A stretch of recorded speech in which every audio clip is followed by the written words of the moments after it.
This is the Dzogchen Semde Lama Jigme Gyatso of the Buddha Joy Meditation School. For more than, oopsie, wrong button. Let's hit button 9. Come, let us explore how meditation beats affirmations every time. Busted. Followed by group practice.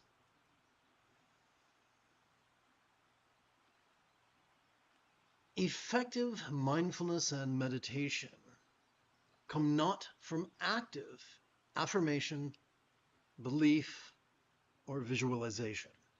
This is sometimes referred to as conceptualization. The idea that we can, one moment, I have a sneeze coming up.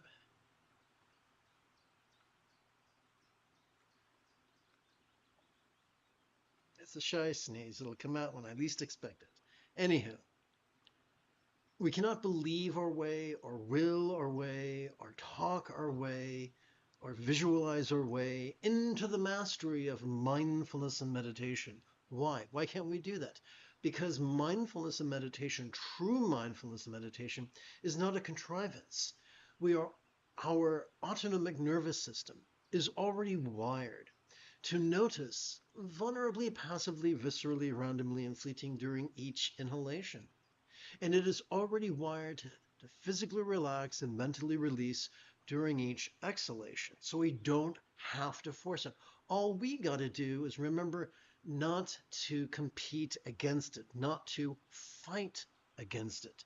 The most efficient way to do that would be to silently and mentally recite the verb watch every time we feel our chest swell with inhalation, and to silently and mentally recite the verb rest every time we feel our chest subtly sink as gently we exhale. So we've talked about contrived, forced conceptualization is not a requirement. So number to elaborate on that point, we are not to chase contrived conceptualizations, contrived contemplations, if you will, but we are also not to run away from them. If we are sitting in meditation and a thought flits through our mind or hangs out for our mind and brings a lunch, kicks back, enjoys the view, we do not shove at it, we do not push at it, we do not pull at it, we just watch it as we breathe in and relax into it as we breathe out. So here's one of the ironies. Even though We do not need to contrive what's it called, a conceptualization, nor flee a conceptualization. Sometimes a concept will come of its own that is actually beneficial. You might call that a brainstorm. Some of us will keep a yellow pad by us as we meditate so that when a brainstorm comes, we can jot it down. Because if we try to remember it, well, that's just exhausting. And it's and trying to remember it is too much like clinging. And let's face it, we're not trying to cling, we're trying to relax. So we jot it down, we set it down and forget it. We set it and forget it and go continue. Continue with sitting and breathing and watching and resting. All these ideas have been preserved for us for many centuries by the writings of the great Buddhist reformer Prajvajra. They are found in the 12th passage of his Opus Magus, Spaciousness of Vajrasattva. The deepest meditative tranquility does not think of itself as this or that. There is no need to conceptualize or purify the mind of concepts, although wisdom may, as it come to the fore, take the form of concepts. So, we don't need to force concepts, we don't need to flee from concepts, but sometimes concepts can serve us.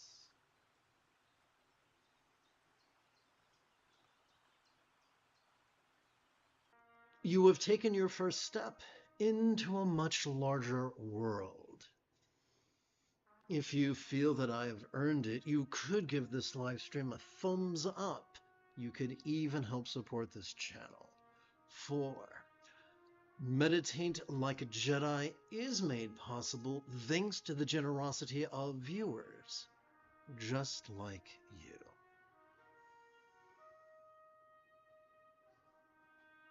For the remainder of this evening's live stream together, let us sit and breathe and watch and rest.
The free fall of meditation can feel jarring to our rigid and controlling tendencies. Therefore, it could be useful for us to play with a variation of Bengali crease counting. Let us touch the tip of our left thumb to the lowest set of creases found upon its left little finger, thus keeping track of our first set of 16 inhalations. Let us rest this left hand palms up in our lap. Every time we silently and mentally recite the verb watch as we feel our chest swell with breath, we could advance our right thumb up the creases and tips of each of its fingers. Let us do this together, beginning with the right little finger.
Clearly, I've run out of creases and tips upon which to rest my right thumb. Therefore, it's time to advance my left thumb up to its next set of creases. And so now you get the basic idea of how we can use, how we could count 16 sets of 16 inhalations each.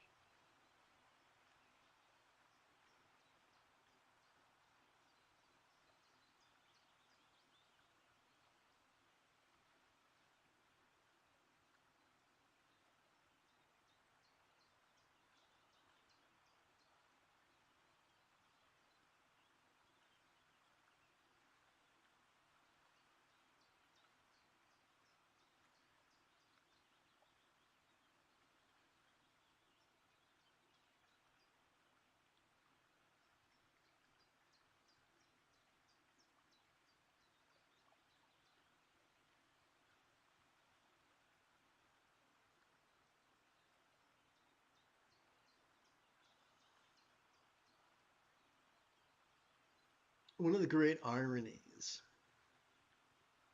is that although we do not need to actively contemplate impermanence or love, simply by playing with mindfulness and meditation, the remaining 6 folds of the Buddha's Eightfold Path spontaneously take care of themselves as we watch and rest in harmony with our inhalations and exhalations. We cannot help but notice change.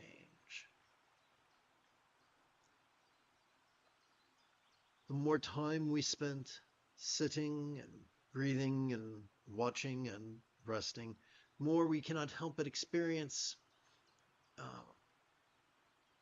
intentions that are kind, communication that is kind, conduct that is kind, commerce that is kind. The more we sit and breathe and watch and rest, the more we cannot help our choices and utterances and deeds but flow from love's deeply centered spontaneity, which is the right effort or the effortless effort.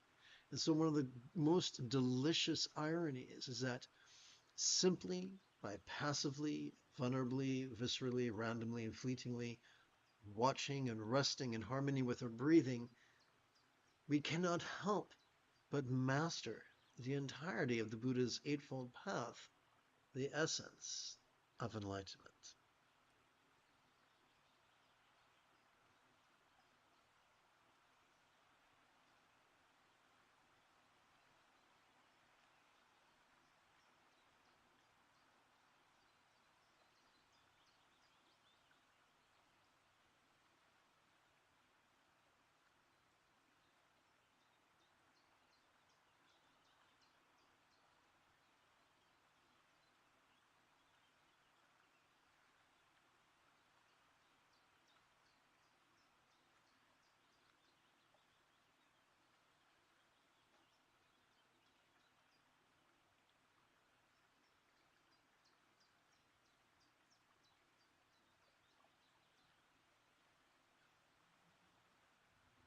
it takes to count 16 inhalations on our right hand, it takes a little bit more than a minute. To count, let me retry that again. To count 16 inhalations on our right hand takes a little bit more than a minute. To count 16 sets of 16 inhalations each takes a little bit more than 20 minutes.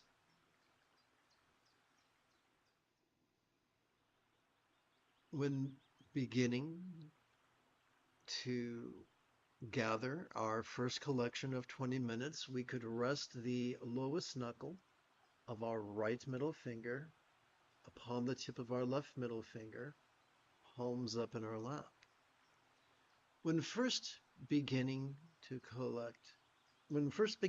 gather our second collection of 20 minutes, we could rest the middle knuckle of our right middle finger upon the tip of our left middle finger, palms up in our lap. When beginning to gather the third collection of 20 minutes, we could rest the third or the higher knuckle of our right middle finger upon the tip of our left middle finger, palms up in our lap. Overwhelmed? The antidote is simply repetition. Come meditate with me once every 12 hours or so, and within a week or two, you too could master the Buddha's path.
Some who are rigid and controlling and elitist insist that one must master the full lotus posture. But that is not what the Buddha taught. He said, gather some leaves, sit upon them, rest your hands in your lap. Very, very examples as easy as they were vague.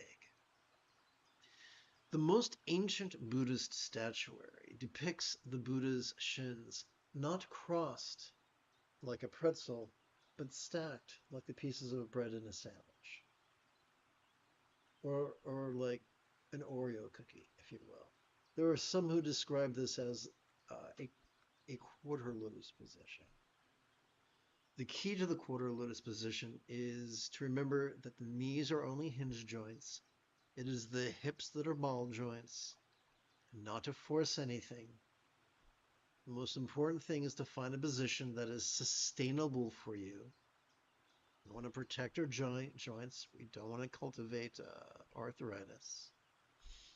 And we want to sit in such a manner that during our inhalation becomes effortless to lengthen our spine.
The moment you have a specific question about the philosophy or techniques of, of Taoism, Buddhism, Tantra, Dzogchen, Zen, or Mahamudra, do not hesitate to type your question in great detail in the chat window, for I tend to check for questions about once every 15 minutes or so. Whoops, I'm sorry, about once every 5 minutes or so.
It is far better to gently adjust your legs than it is to ignore any pain we might feel in our joints. Do not needlessly cultivate arthritis.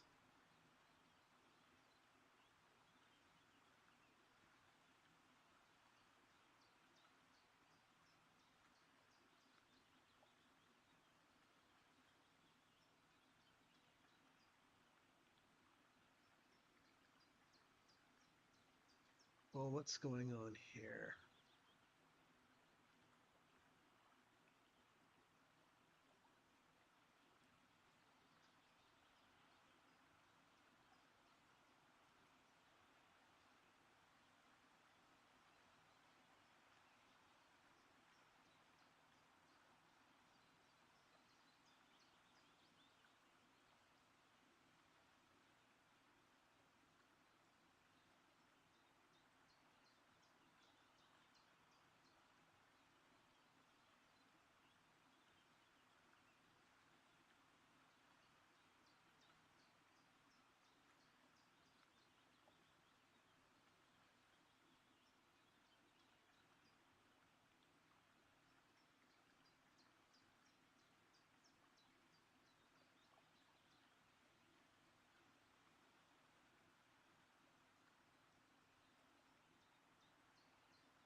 The moment you have a specific question about the philosophies or techniques of Taoism, Buddhism, Tantra, Dzogchen, Zen, or Mahamudra, do not hesitate to type your question in great detail in the chat window, for I tend to check for questions about every 5 minutes or so.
In about 11 1/3 hours, I would very much like to return to tomorrow's first lesson, followed by the group practice of meditating like a Jedi.